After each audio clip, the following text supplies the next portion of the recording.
Honey-Bourbon glazed chicken. Well, hey y'all, I'm Jason Smith, and let me tell y'all, I'm fixing to show you a chicken dinner that you will, honey, just scream over the moon. It's a winter chicken dinner. Let me tell you, honey, it's better than a hog eating corn in the summertime with sunglasses on. It's super easy. It's a one-pan plan. It's on the grill outside, so you're not heating up the kitchen, honey. I'm telling you what, even the neighbors will be hollering, "Hey, what's for dinner, honey?" So I have here my cast iron skillet, which is over high heat, and I want that cast iron skillet screaming hot, honey children. And I'm going to add olive oil and butter to this, and all you're looking for is for the butter to melt. And now make sure that you have a towel or a pot holder with you, so when you're handling the skillet you don't burn yourself, because there ain't nothing worse than eating a winter chicken dinner with a burned hand. We're just going to add our onions and our garlic to the hot skillet. You want to hear that applause, honey, when you dump them in there, let me tell you.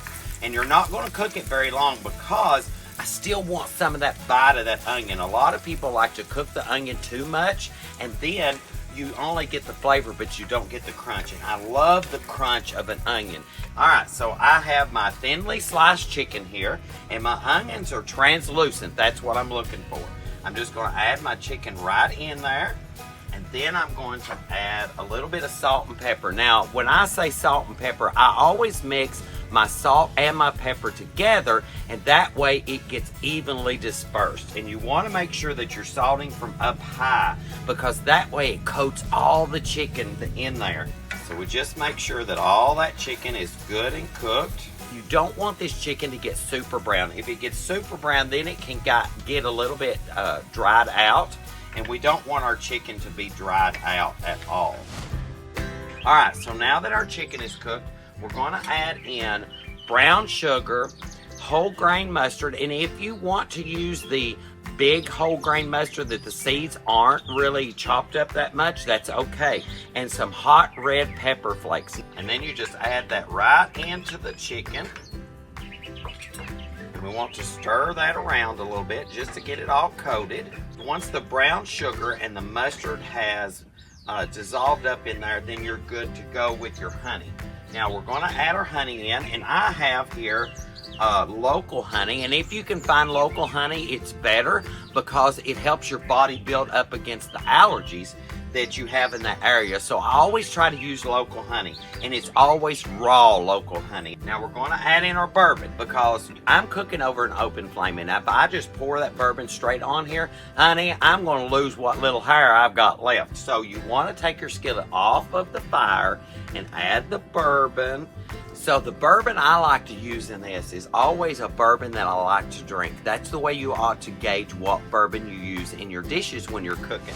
And it's going to cook down and get super saucy. That, my friends, is what makes this dish a winter chicken dinner. And you can shut the grill, and that way you're making a oven almost, if you will, and it really makes the heat come up very quickly, and it'll make that sauce reduce and get super thick. We're going to check it. Oh yeah, look at that luscious super sauce that's on there, and it's getting thicker, and you see how that's getting a little bit darker. That's what we're looking for. So you just want to squeeze in a half of a lemon, and this keeps it super bright. The lemon, the citrus, will brighten it up even more than what it is, and makes it a wonderful dish for the summertime. I'm just going to take my chicken and my sauce, and I want to pour that right over that rice right there. And you just want to make sure that you get every bit and piece out of here, because that's all the good stuff, honey. I just want this to be the prettiest dish you've ever seen in your life. Just a little bit of green goes a long way, and then you get that extra crunch from those green onions. Now let me tell you, it's super easy, and it's oh so delicious. Thank you, Rachel, so much, and Sugar, I guarantee you that you'll scream, "Lord, honey, this is delicious." See y'all later.